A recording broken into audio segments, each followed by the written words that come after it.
Live from Fargo and serving you on TV, online, and on the go. This is Valley News Live at noon.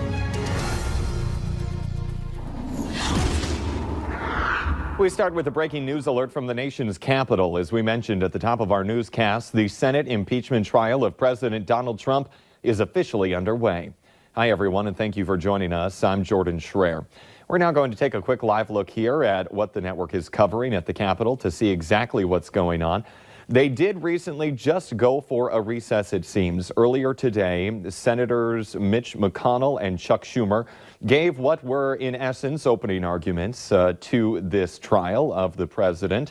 And the president is being impeached on two offenses: obstruction of Congress and abuse of power. Now, those were passed in the House. They were mostly passed along party lines. However, Minnesota Congressman Collin Peterson, who represents the 7th District, was one of just two Democrats to vote against those charges that were made against him in the House.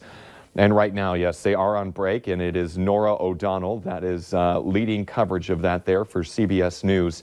We will have more of this throughout the day. We will be streaming this on our app, the Valley News Live News app, which you can get for free. We will also have it on valleynewslive.com or over on KVLY if you wish to continue watching it there. But right now it does seem that they are in a recess, and they will return with their proceedings a little later on this afternoon. Meanwhile, an indicted associate of President Trump's personal lawyer is asking for Attorney General William Barr to recuse himself from the investigation. According to a new court filing, a lawyer for Lev Parnas sent a letter requesting that Barr remove himself from the case and appoint a special prosecutor. The letter was sent days after Parnas spoke publicly for the first time about his role in helping Rudy Giuliani push Ukraine to investigate former Vice President Joe Biden. Parnas was charged in October with funneling foreign money to U.S. political candidates and campaigns. He has pleaded not guilty. A blowing and drifting snow made for some dangerous conditions in the region this morning. A viewer sent us this photo from this morning. It's along Highway 200 near Mahnomen, Minnesota.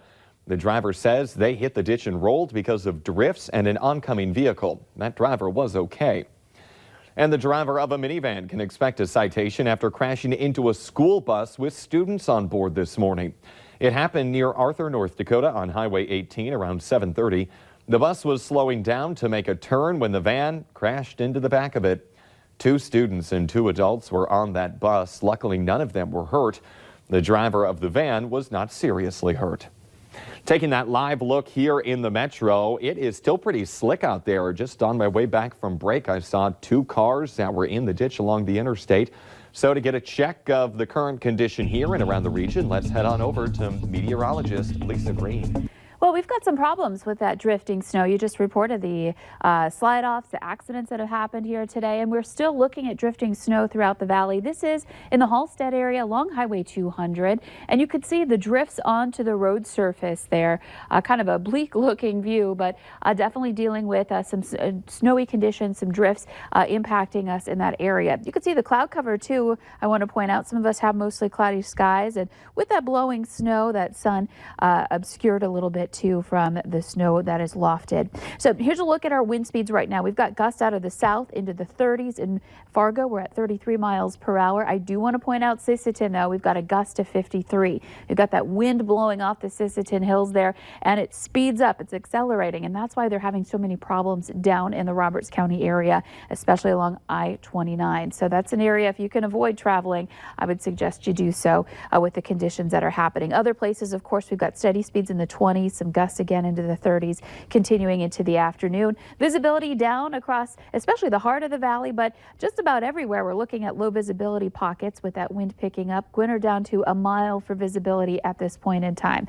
The positive side of this wind is it's warm air moving in out of the south, or I should say warmer air. We're looking at temperatures right now in the teens and 20s. We'll let you know what to expect as we continue through the day and how the rest of the week is shaping up coming up in just a few minutes. All right. Thank you, Lisa.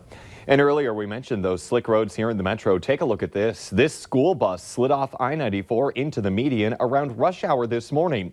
No students were on board, and luckily no one was hurt. And for the past few days, authorities have been incredibly busy responding to crashes. Now, during the blizzard we had this past weekend, Fargo police responded to 141 crashes. Up in Grand Forks, officers responded to 55 crashes.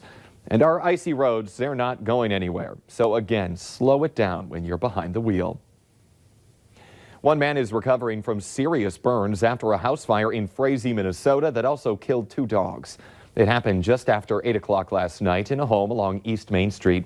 A 24-year-old man was airlifted to a burn trauma unit. The house is considered a total loss. The Minnesota State Fire Marshal's office is investigating the cause. This month, California enacted a law that could have big benefits for internet privacy, but some companies were left scrambling to avoid hefty fines. Jan Wells has more in our Consumer Alert.